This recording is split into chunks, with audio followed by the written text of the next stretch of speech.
Time News. I am Rhoda. Ngozi will dig into it. Uganda Red Cross Society and the UK-based international team of social workers, United Arab Emirates and United States of America are training staff and volunteers of the Red Cross across 52 branches in child protection, under protection, gender and inclusion. The trainings will scale up child protection responses with focus on West Nile refugee camps during emergencies.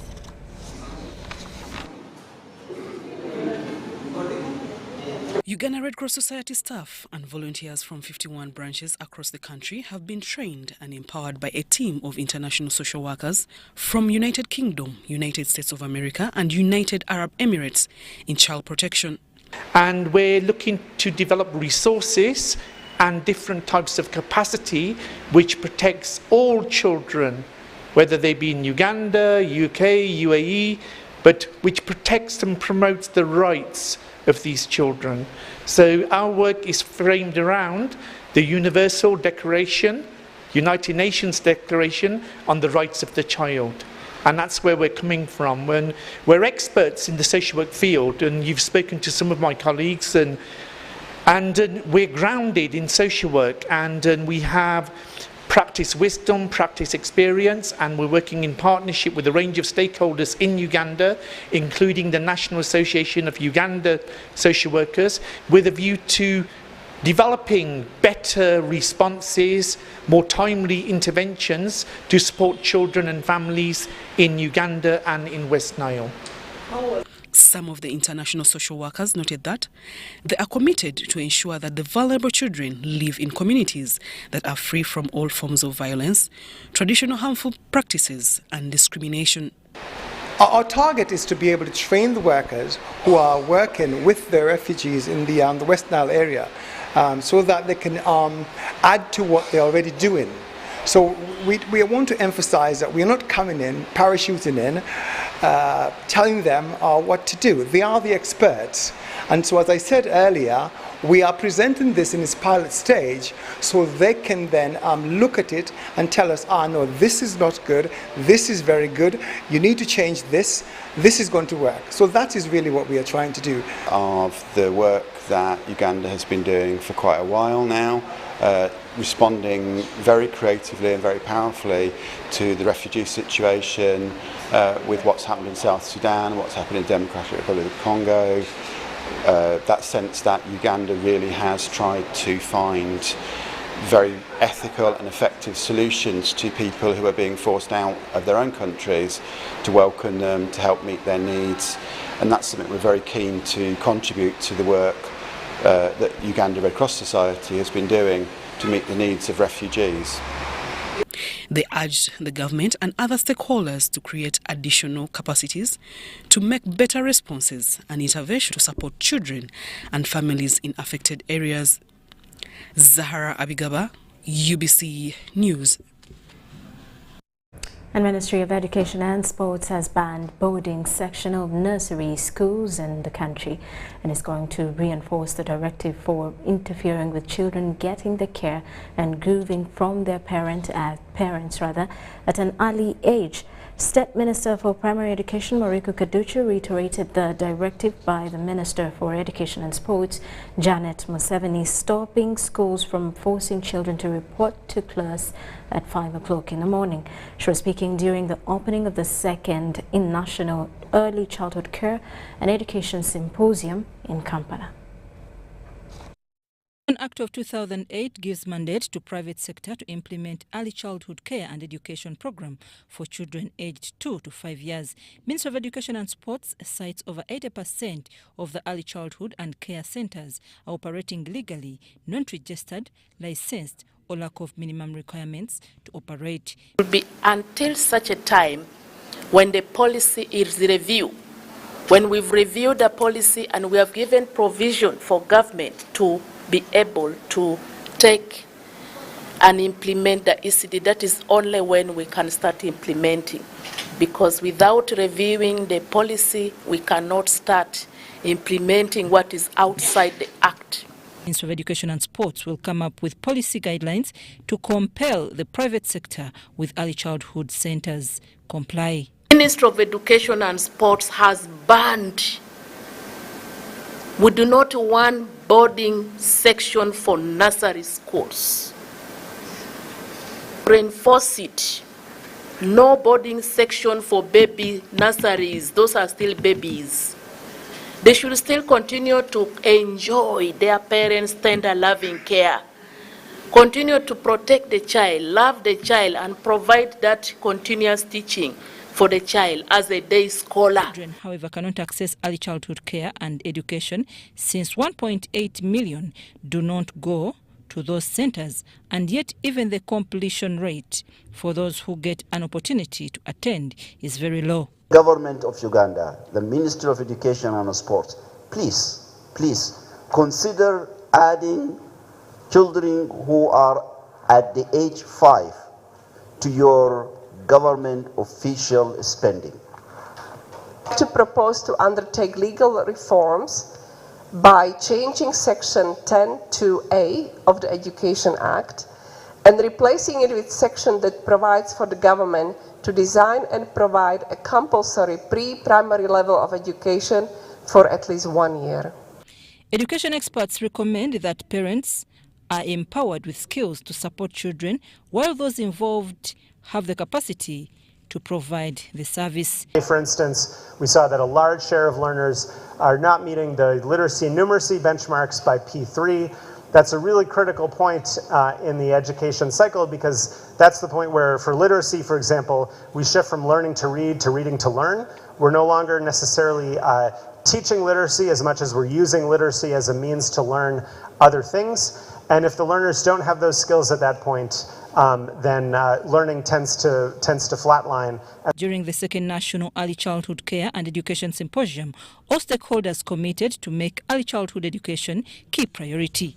And on behalf of UNICEF Uganda country team, I declare that we are fully committed to support early childhood care and education in Uganda. So I'm very happy to recommit our commitment to early childhood development and education.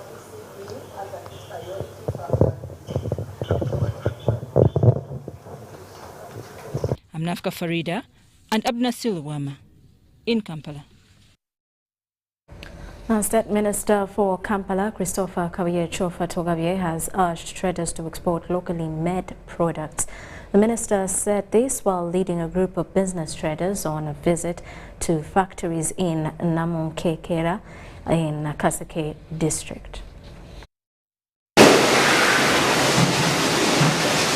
Kati wano bw'osuubula wano ate waliwo omusolo gwe batakuggyako nga gwa import duty tebajja gukuggyako, so kijja kukendeeza n'emiwendo gikendeere, era bw'otunula ebikopo byaffe ebiva wano bbeeyi ntono okusinga ku bbeeyi ebikopo bino ebiva ebweru. Saabasuubuzi mbakubiriza mwettanire ebyaffe ebya wano, tulona ettanire ekintu ekyaffe ekya wano, ojja kuseevinga mu musolo, oseevinga mu transport.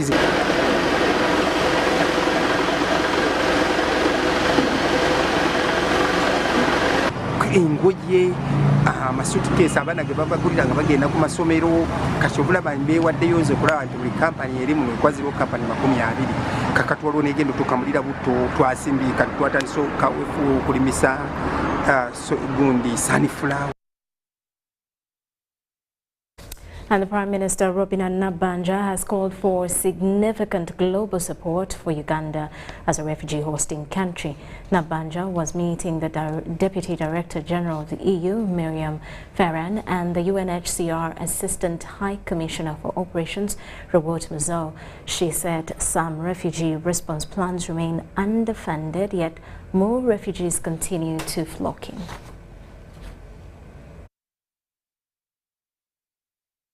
The Prime Minister, Right Honourable Robina Nabanja, was today meeting with the Deputy Director General of EU, Miriam Ferran, and the UNHCR Assistant High Commissioner for Operations, Raut Mazou.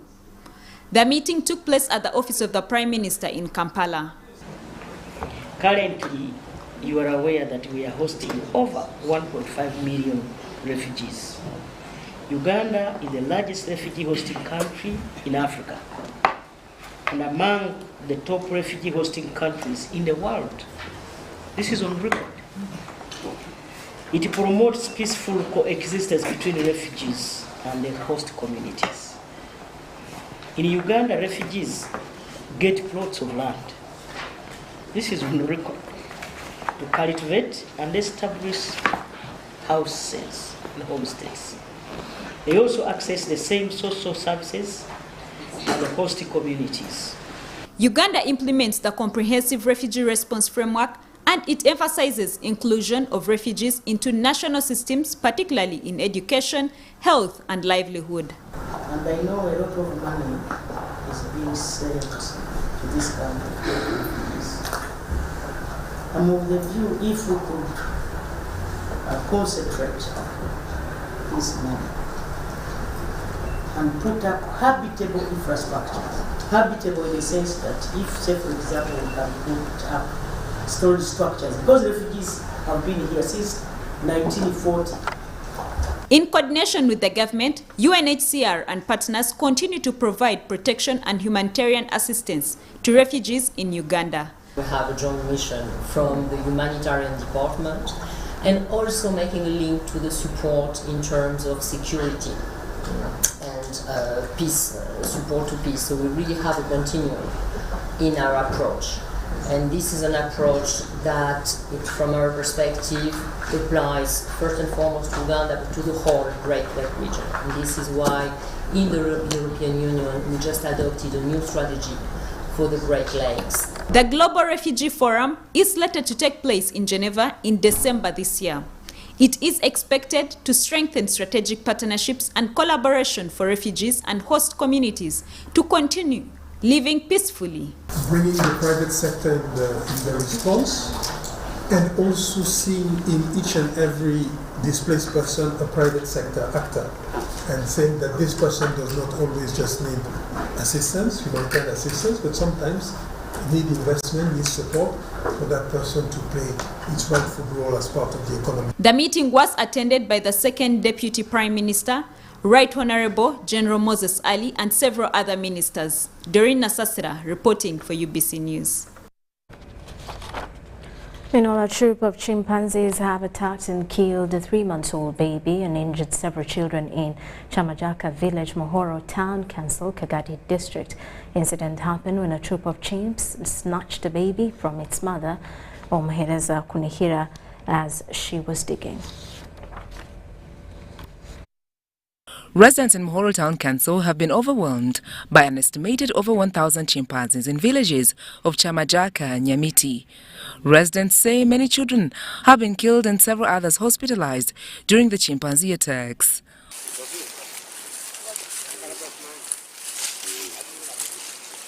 One of the area chairpersons, Leo Chibuka, says they failed to rescue the attacked children and babies. Then I tried highly to see that I asked for an ambulance. It comes then and they pick the children and they brought him to the hospital. James Biamukama from NFA, while in a meeting with residents, says people have failed to harmoniously live with chimps. When people disturb them, they also can organize and get sticks. Robert Ochaya, the Bunyoro Region Supervisor, Uganda Wildlife Authority, says translocating chimps to national parks is very expensive. Because translocating animals, one like a chimps, it may take even like 1 week before even you get one chimps. Over 20 children have been injured and over 10 killed by chimps in over 5 villages of Mohoro sub-county in Kagadi district.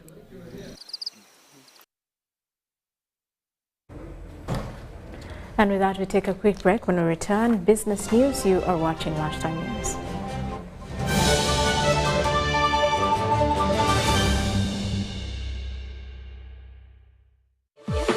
Talk with freedom. Get MTN Freedom voice bundles that don't expire.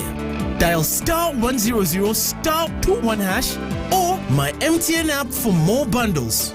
Together, we're unstoppable.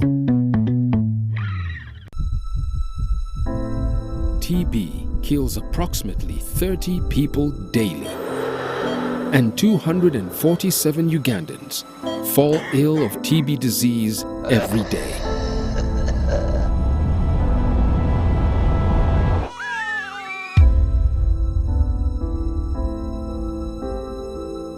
TB has killed dreams and families. We all deserve a chance in life to hustle, smile.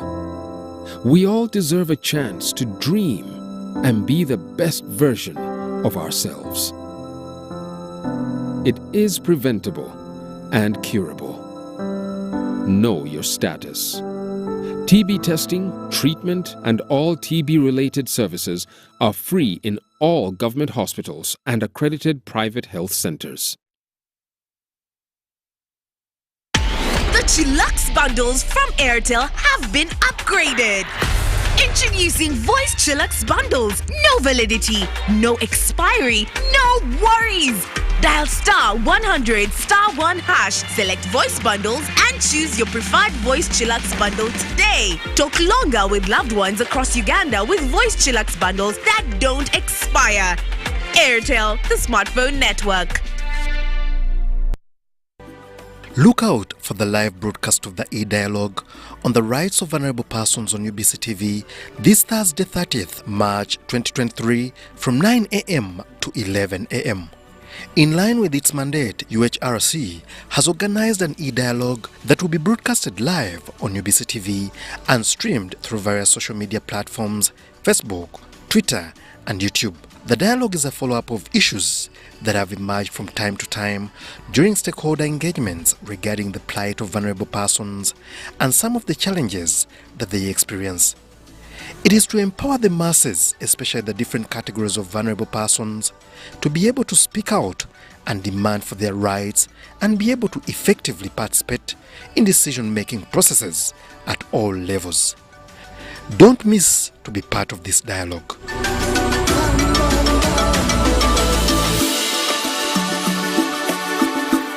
Jerry con. Jerry con. Hey, Master Blaster. Touch him, man. Bang Jerry con with muscle. Those ones who say go for you only.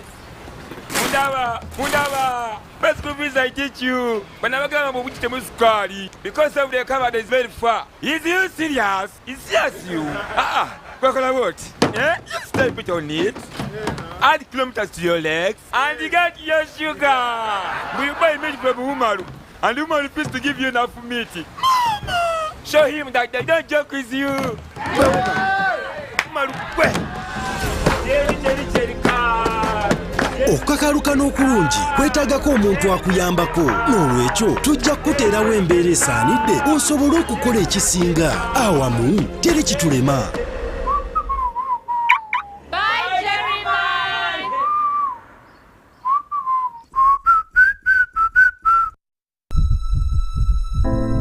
TB kills approximately 30 people daily, and 247 Ugandans fall ill of TB disease every day.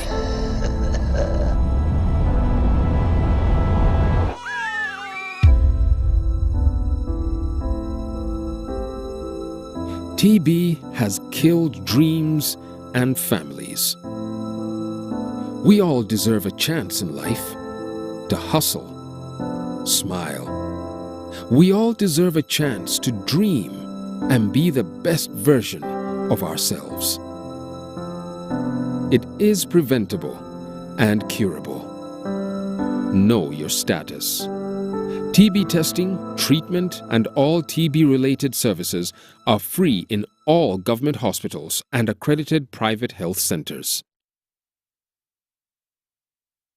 Glow as you are with the new Spark 10 series smartphone from Airtel in partnership with Techno. Own the timelines with picture-perfect selfies using the 32-megapixel selfie camera, 256GB storage, G88 gaming processor, and a strong battery to last the whole day. Haha! Towakana. The Spark 10 smartphone comes with free 3GB from Airtel and 100% bonus on weekly and monthly bundles every month for 3 months. So you can stay connected to a world of possibilities. Dial star 100 star 5 hash to enjoy free data. The new Spark 10 is available in all selected Techno shops countrywide. Airtel, the smartphone network in partnership with Techno. Stop at nothing. 10 years of supporting health in Uganda. This year, the Kabaka Birthday Run will mark its 10-year anniversary on Sunday, 16th April at Lubidi, starting 7 a.m. And continue the fight to end AIDS by 2030. Buy your running kit today at 20,000 shillings from Airtel shops, Benchuanuka, Fubani, New Taxi Pack, or Majestic Brands office in Bulange Mengo. You can also pay using Airtel Money. Dial star 185 star 5 hash. Kits purchased using Airtel Money shall be picked from Airtel Wampe or Shop. Paul is sponsored by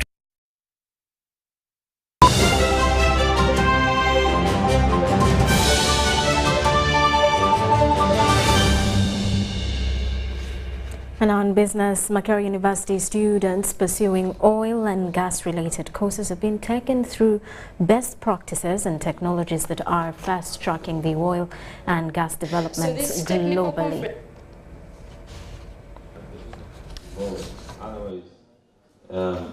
So this technical conference and exhibition is under the theme, the role of young professionals in the evolving energy sector. For all we know that we are racing towards a clean transition, we are racing towards a green world, but for the case of our country, Uganda, we are working towards not just a clean transition, but a clean and just transition. So now, as the young professionals who are looking to be part of the oil and gas sector, we want to see how the current how we could influence the current technologies and be part of the evolving sector. And to be able to know these technologies, we invited a number of oil and gas companies, the key players as well in the sector, such as Total Energies Uganda, ECOP Limited, Uganda National Oil Company, SLB, G&G Skills, the Ministry of Energy and Mineral Development, as well as the regulator of the industry, Petroleum Authority Uganda. Energy transition is something that we need to handle carefully as a developing country. If today you are told stop everything and only use green energy, as a country we would actually deteriorate into poverty. The first thing we need to manage is how is oil and gas being used to accelerate energy transition. And for Africa, and for Uganda in particular, the first transition we need to achieve is transition from charcoal. And charcoal, you can't get it unless you cut trees. Can we stop cutting trees? For me, that's the first energy transition we need. Then when we come to oil and gas, can we quickly adopt the use of gas for cooking? Because then we reduce the cutting of trees for charcoal. An harmonization of standards, mindset change and improvement of quality of products are vital in growing intra-African trade. This has been observed at a high-level Continental Standards meeting in Kampala convened by the African Regional Standards Organization, whose mandate is to harmonize standards, reduce technical barriers to trade and promote intra-African and global trade. The African Regional Standards Organization is an arm of the African Union formed to champion the dream of African Continental Free Trade Area, whose goal is to enhance continental trade. African countries trade more with foreign countries than among themselves, with recent statistics showing that trade among African countries is barely less than 15%. I would call it mindset because it's about consumers. We consume what we don't produce and we produce what we don't consume. If I cut it short, we should produce for the African market. We don't lack the numbers. We are 1.3 billion of people and we are still actually increasing. This situation is attributed to many barriers, among them quality of products, protectionism, differing standards and mindset. Those who have gone to China to set up plants have gone there because they want cheap labor. There's a big market and nobody nobody, let's not be under any impression that anybody is going to come from anywhere and help us. Pass good standards, which you have always been doing. Make those standards known to the people, because the institution that I had, every time I ask people whether they know what UNBS does, all they know is that we confiscate goods. So they think we are like another police organization. The focus of the African Regional Standards Organization meeting in Kampala, hosted by the Uganda National Bureau of Standards, is to bridge existing gaps through harmonization of standards. Currently have over 1,200 African standards. This is the indigenous African standards across all sectors, to be able to make sure that we promote trade among ourselves. So we are trying to make sure that we popularize these standards and engage with the African countries. Since we are all experts here now, we need to go into mutual recognition agreements so that whatever country certifies a product that is safe and good for Africa, we should be allowed to freely trade. There is no reason why we should seek permission to trade among ourselves. The experts need to ensure all standards required for African products are harmonized across the region. Dennis Igoa for UBC Business.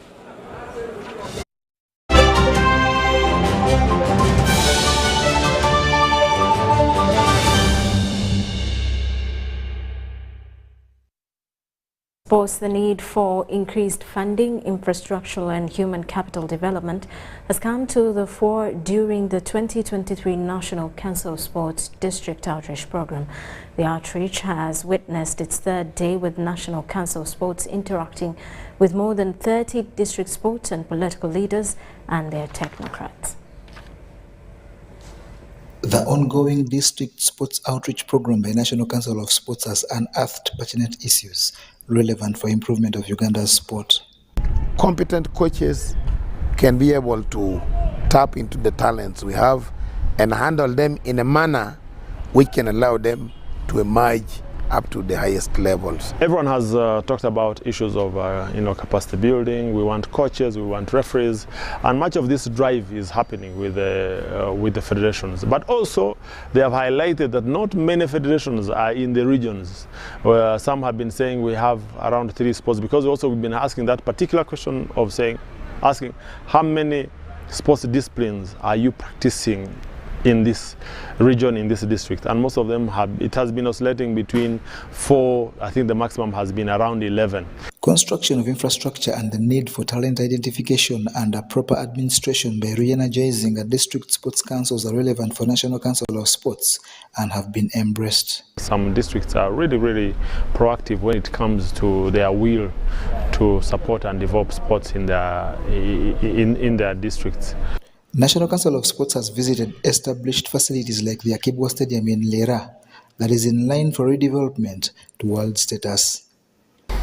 We must develop the regional stadia. We've been firm with the people. Yesterday, I think we were in Lira, and we were firm with the people in Lira about the presidential pledge of the Akibwa Stadium. It's going to be done. The president has pledged, and it's top on the list. But even the other cities like Gulu, like here, Soroti, these stadia that they have to be redeveloped to a very good level. To redevelop the infrastructure, you make sure that first of all you secure the land, you plan for the land, and that's why we moved around. At least for the district, we've come out with a model design of a minimum of 11 acres. That's the bare minimum, and we're showing them that on 11 acres, this is what you can have as playgrounds. Not just to say we are doing sports and there's only athletics, soccer. No, we provide for all the other sports. They've also been to Soroti's sports ground and the Oligoi Stadium, which, despite having encroachment issues, is centrally located. We know we have the requisite talents in all the regions, and we are aware the history will haunt us, because the great players, athletes, have emerged from this region we have talked about, northern region, northeast. We are celebrating people like Etolu, Max Omeda, Paro Cage, name them. We don't have their replacement of today, because we don't have anywhere they can really be taken to for exposure. Virgin land set aside for sports infrastructure like at Katine in Soroti district was also inspected, and later they engaged local leaders that acknowledged this being an eye-opener. Actually, we have been clashing with the PO, DEO on the issue of sports, putting some money on it. But since we shared today with the National Council, I've known that it is better to put a budget for the sports to stand on its own, not to depend on others. But amidst all this, Uganda's sports talent identification and development is incomplete minus education institutions at all levels, but importantly, primary schools. So our emphasis as National Council of Sports, we want to think that the right thinking educationists in this country should look forward to ensuring that schools must have the requisite basic sports grounds and facilities that will enable our athletes and the children to enjoy, as they do, academic. Soroti University is another the National Council of Sports technical team visited and found that 45 acres of land has already been allocated for a sports complex. The team also visited Katakwi district and will continue the outreach with Tororo's King George Stadium and end at the Fafa Technical Center in Njeru. It should be noted that the new sports law, once assented to by the President, gives National Council of Sports superintendents over Uganda's sports infrastructure. Well, and that does it for Lunchtime News. Thank you for sticking with us. I am Rhoda Ngozi. Have yourselves a lovely afternoon.